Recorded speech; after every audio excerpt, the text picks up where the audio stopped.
Hello, beautiful ladies. My live is working tonight.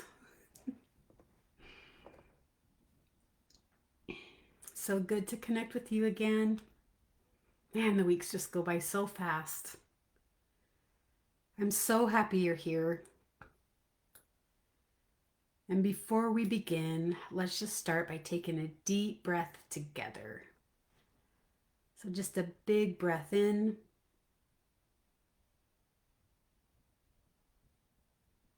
and let it out.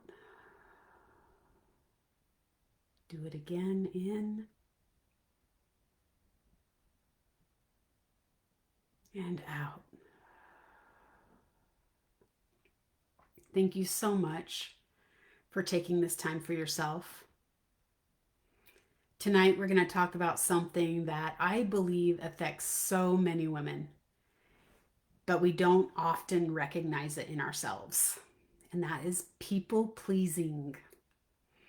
Now, when you hear those words, you might immediately think that's not me, because most people pleasers don't think they're people pleasers. They think, I'm just kind. I just like helping. I don't want to disappoint anyone. I want everyone to be happy. Can anyone relate to that? For years, I certainly could. For a long time, I believed that being needed meant I was valuable. In my career as a nurse, as a manager, as a wife, as a mom, in my community, different organizations I was a part of, and helping people felt like my purpose. And don't get me wrong, serving others is a beautiful thing. But somewhere along the way, helping everyone else became more important than listening to myself. I said yes when I was exhausted. I took on way more than I could carry. I worried about disappointing people.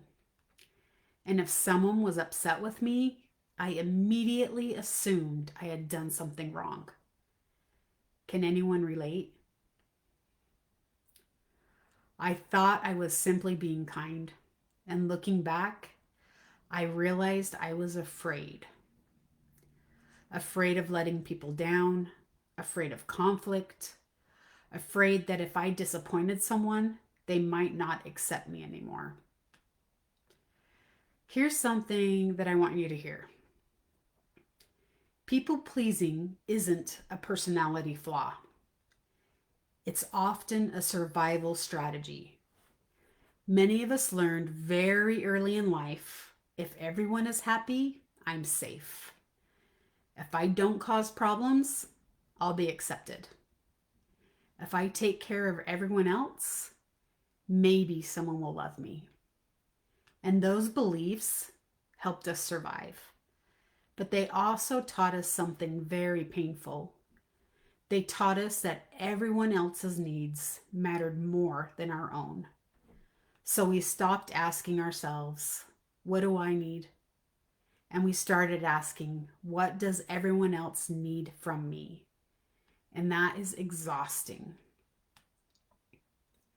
People pleasing may keep the peace on the outside, but it often creates chaos on the inside. It often leads to anxiety, burnout, resentment, exhaustion, feeling invisible, and losing your sense of self. And the hardest part about it is the people around you may not even realize how much you're sacrificing because you become so good at carrying it quietly. And it's really interesting when you're in the people pleasing mindset, you actually don't show up with your authentic self. You show up around this fear that leads to maybe speaking to someone in a harsh way or passive aggressive behavior. All of that are signs of people pleasing versus speaking your truth and having really powerful conversations with your intent. And it is a behavior that has caused me personally a lot of pain based on the outcomes from that behavior. And the more authentic I am, the happier people are around me. So it actually creates more chaos when you're always in this people pleasing, because literally you cannot do everything for everybody. You just absolutely can't. But you can for yourself. And it's not selfish. It is very powerful when you're in your authentic self. And some of the ways that we can really break free from this is noticing before you say yes. Instead of answering immediately, pause and take a breath and just ask, do I genuinely want to do this? Or am I afraid of disappointing someone? And these questions actually create awareness. And when you pause and you take that moment, it helps you become aware of what your body is telling you or what your heart is telling you. And it can drastically change the way you answer that question. Can you help me with something? Yeah, I can. Or actually, I can't today. Very powerful. So powerful. And when you do things in a way, when you say yes, people can feel the energy that you're giving with that. And it can also be a form of manipulation, especially when you have that one friend that says yes to everything and you're tired and don't want to do it and you just keep putting it on them. It really is a tool that can be used to cause a lot of harm. And that awareness is key for ourselves and for other people. You can still be a loving person when you tell someone no. And this changed my life because the love that I had for myself in saying no reflected out to them. And it created so much peace in my heart that I showed up so positively for them, even though I had said no. And someone else's disappointment doesn't automatically mean you've done something wrong. It is their choice to be disappointed, and doing it anyways, saying yes anyways to prevent that, just betrays everything that your body is telling you.